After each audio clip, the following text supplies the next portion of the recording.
Assalamualaikum warahmatullahi wabarakatuh.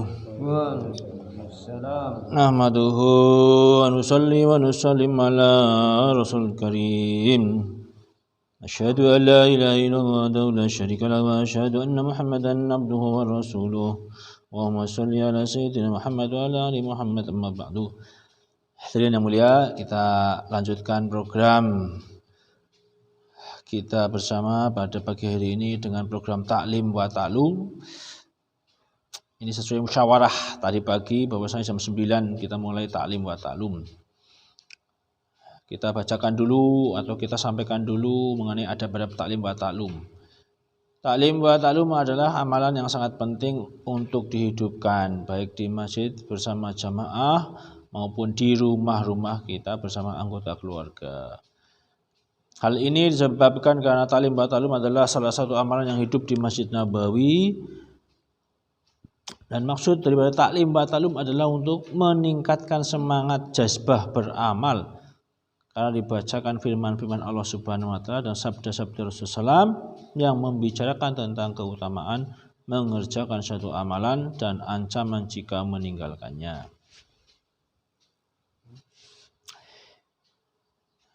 Selain itu, maksud Ta'lim wa Ta'lum adalah untuk memasukkan nur kalamullah. Nah, ini nurnya kalamullah dan nur sabda Rasulullah ke dalam hati, bukan hanya ke dalam memori otak kita.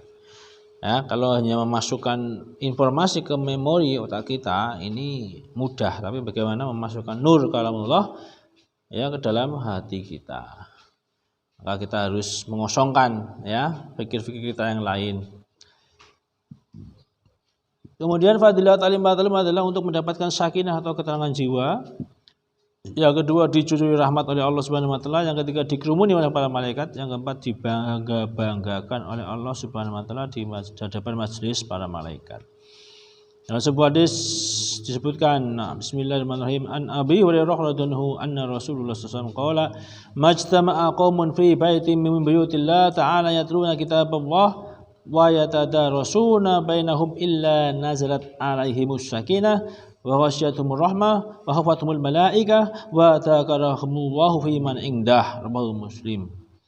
Dari Abu Hurairah radhiyallahu bahwasanya Rasulullah bersabda, tidak berkumpul suatu kaum dalam satu rumah dari rumah-rumahnya Allah Subhanahu wa taala, yaitu masjid.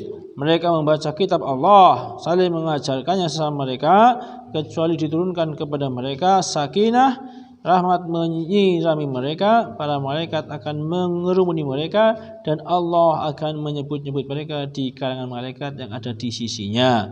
Hadis riwayat Muslim, Abu Daud. Adapun adab-adabnya Ta'lim wa Ta'lum supaya kita mendapatkan keuntungan tadi, ya, yang pertama adalah adab lahiriah, kita memiliki wudu. Ya, adab lahiriah pertama memiliki wudu. Yang kedua, duduk iftirash, duduk tasyahud awal. Nah, kemudian memiliki wangi-wangian, masya Allah, sunnahnya wangi-wangian. Duduk rapat-rapat, ya, duduknya rapat-rapat. Ini sudah duduk rapat-rapat nih, masya Allah nih, masya Allah, duduknya rapat-rapat, ya kan?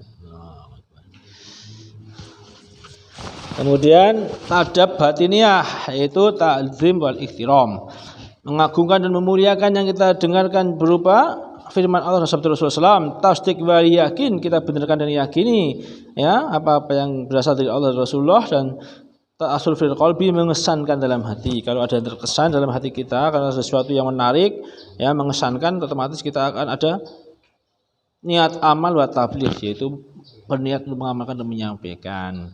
Adab lainnya yaitu hati tawajuh dan tawaduk kepada Allah Subhanahu wa taala.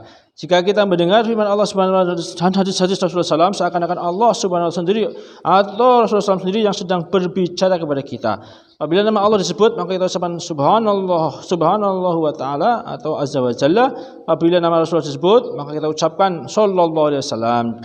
Dan bila nama sahabat disebut, kita ucapkan radhiyallahu untuk laki-laki dan radhiyallahu untuk wanita. Jika nama nabi atau malaikat disebut, maka kita ucapkan alaihissalam. Ucapan tersebut diucapkan secara syiri. Pada akhir tahlim, para mustami' diajak untuk mengamalkan dan menyampaikan apa yang telah didengarkan kepada orang lain. Dan selanjutnya majelis ditutup dengan doa kepada majelis. Ya, doa akhir majelis itu ya kita sering baca subhanallah wa bihamdihi, subhanakallahumma wa bihamdika, asyhadu an la ilaha illa anta astaghfiruka wa atubu ilaik. Maka ini adalah kifarah majelis, penutup majelis, dan akan menyebabkan Allah Subhanahu wa taala mengampuni dosa-dosa kita semua. Nah, insyaallah kita mulai. Dalam taklim ini ada taklim kitabi, taklim halaqah Quran, dan taklim 6 sifat.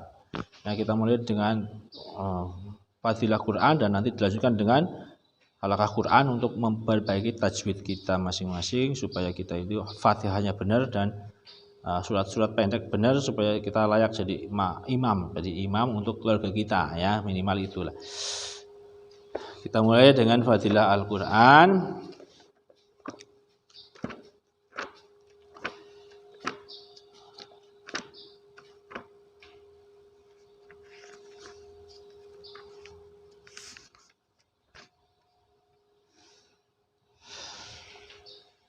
Hadis yang pertama, an Abdul Malik ibnu Umair mursalan qala Rasulullah sallam fi Fatihatil kitab shifa'um min kulli da'in.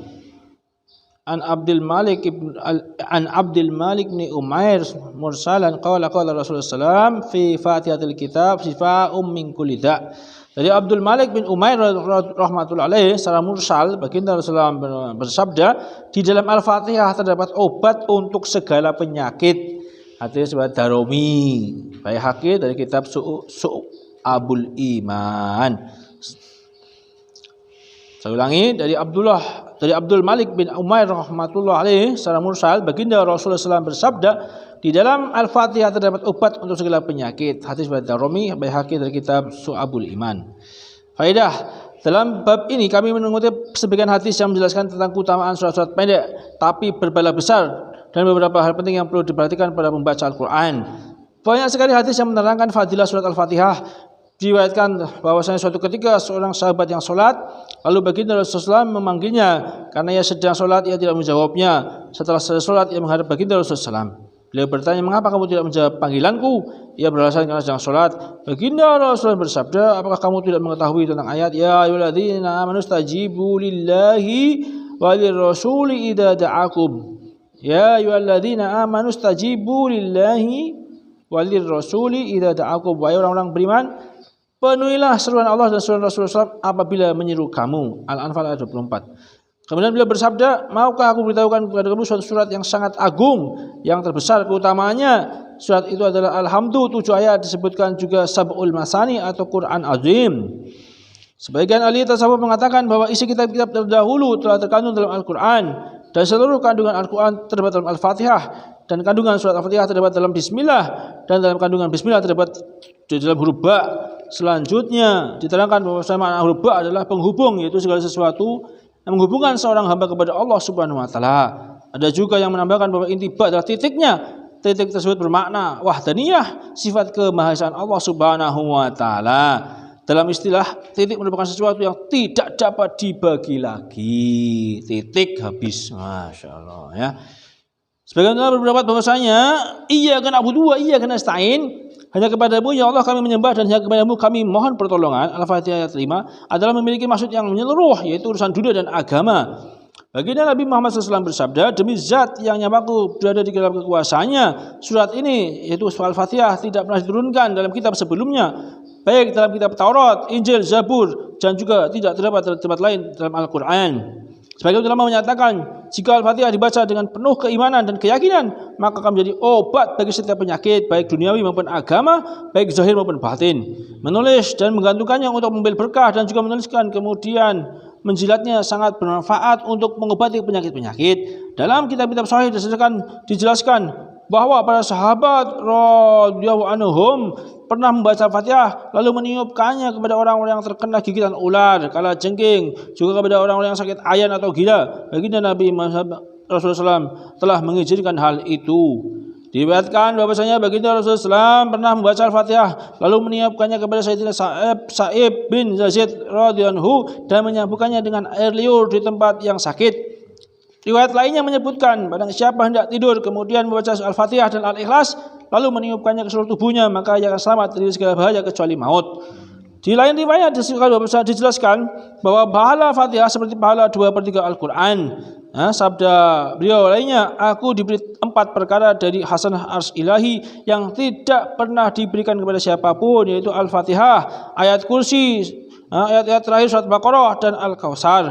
Dari Syekh Hasan Basri rahmatullahi, baginda Rasulullah SAW bersabda, yang siapa membaca Al-Fatihah seolah membaca kitab Taurat, Zabur, Injil dan Al-Quran yang mulia.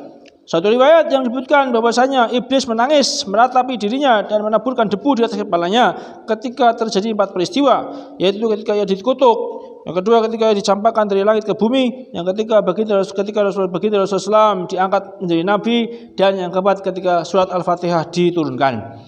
Syekh Sya'bi rahmatullahi meriwayatkan bahwa seseorang telah mendatanginya dan mengadukan pinggang yang sakit atau sakit ginjal. Syekh Sya'bi rahmatullahi berkata, bacalah asasul Quran lalu ditiupkan ke tempat yang sakit. Tanya orang itu, apakah asasul Quran itu?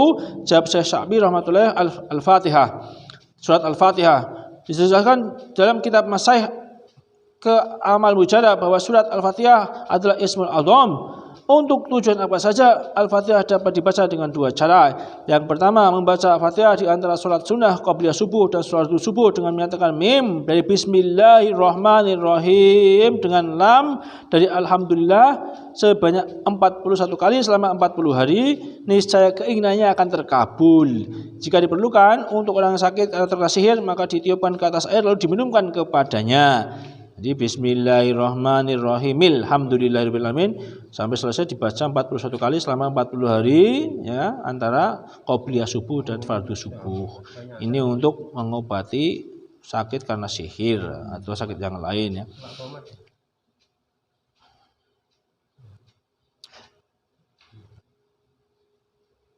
Membaca surat Al-Fatihah pada hari Ahad pertama awal bulan antara sholat sunnah qobliyah subuh dan fardu subuh. Yang kedua, dengan cara membaca Fatihah pada hari Ahad pertama awal bulan antara sholat sunnah qobliyah subuh dan fardu subuh tanpa menyambungkan mim dengan lam dari Alhamdulillah sebanyak 70 kali. Kemudian setiap hari dibaca pada waktu yang sama. Setiap hari dibaca pada waktu yang sama, setiap hari dikurangi 10 kali sehingga pada hari ke-7 atau hari Sabtu tinggal dibaca 10 kali. Jika tujuannya telah tercapai pada perbulan-bulan, akhirilah membacanya. Jika belum tercapai, diulangi lagi pada bulan kedua hingga bulan ketiga. Lalu tulislah Al-Fatihah di mangkuk porselin tembikar dengan campuran air mawar, kasturi dan minyak za'faron, kemudian dituangi air. Lalu minumkanlah kepada si sakit selama 40 hari. Ini mujarab untuk menyembuhkan penyakit yang sudah menaun. Sedangkan untuk sakit gigi, sakit kepala, dan sakit perut cukup dengan 7 kali membaca Fatihah, kemudian ditiupkan ke tempat yang sakit. Dan ini semua dikutip dengan ringkas dalam kitab Mazahirul Haq. Dalam kitab Sahih Muslim disebutkan dari Sayyidina Ibnu Abbas radhiyallahu anhu bahwa baginda Rasulullah SAW bersabda, ada satu pintu langit pada hari ini terbuka yang sebelumnya belum pernah terbuka sama sekali. Dari dalam pintu itu turun malaikat. Baginda Nabi Muhammad SAW melanjutkan, ini adalah satu malaikat turun yang belum pernah turun sama sekali.